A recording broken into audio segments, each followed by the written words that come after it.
Hello everyone, আসসালামু আলাইকুম। আশা করি যে যেখানে আছেন ভালো আছেন, সুস্থ আছেন। ভিভো বাংলাদেশ মার্কেটে Y02s এই ফোনটি লঞ্চ করে দিয়েছে। এই ফোনটির হাইলাইট বিষয় হচ্ছে 2.5D ফ্ল্যাট ফ্রেম ডিজাইন এবং প্রিমিয়াম এজি ফ্রস্টেড ফিনিশিং, তাছাড়া 5000 mAh এর বিগ ব্যাটারি। এই ফোনটির কী ল্যাকিংস আছে এবং এর পারফরমেন্স, এর লং লাস্টিং, বিল্ড কোয়ালিটি সব কিছুই আজকের ভিডিওতে তুলে ধরবো। তো চলুন শুরু করা যাক।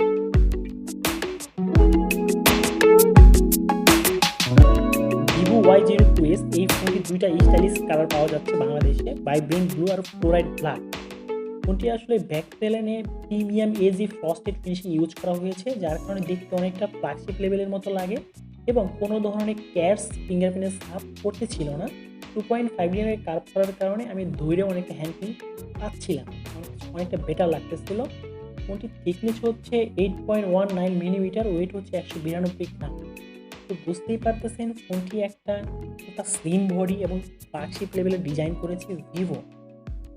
এই ফোনটির উপরের দিকে আপনারা পেয়ে যাবেন একটা সিম ট্রে, যেটা দুটি সিমের পাশাপাশি একটা এইচডি কার্ড ইউজ করতে পারবেন, এবং রাইট প্যানেলে পেয়ে যাবেন ভলিউম লকার এবং পাওয়ার বাটন। তাছাড়া নিচের দিকে পেয়ে যাবেন 3.5 মিলিমিটার একটা হেডফোন পোর্ট এবং টাইপ সি। তাছাড়া স্পিকার পেয়ে যাচ্ছেন। সব ধরনের পুশ অ্যান্ড বাটন আপনারা এই ফোনটিতে পেয়ে যাবেন। যেই জিনিসটা আপনারা মিস করবেন সেই জিনিসটা হচ্ছে ফিঙ্গারপ্রিন্ট, কিন্তু আপনি কিন্তু পেয়ে যাচ্ছেন একটা আই সেন্সর, যেটা আপনার ফাস্ট কাজ করে। Y02s এই ফোনটিতে কিন্তু আপনি আইপিএস প্যানেলের একটা বিগ ডিসপ্লে পাচ্ছেন, যেটা সাইজ হচ্ছে 6.51 ইঞ্চি, যেটা পিপিআই হচ্ছে 217।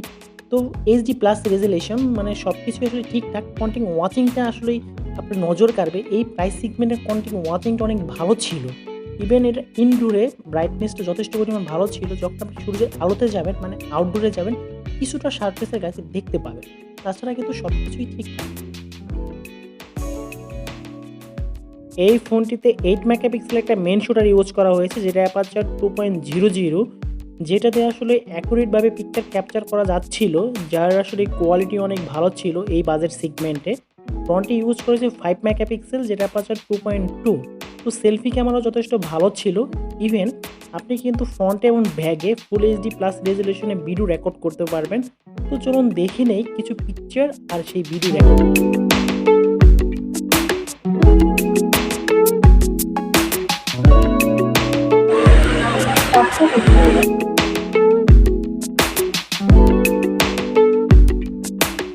একটা ফোন কীরকম লং লাস্টিং করবে এটা ডিপেন্ড করে ওই ফোনটির পারফরমেন্সের উপরে।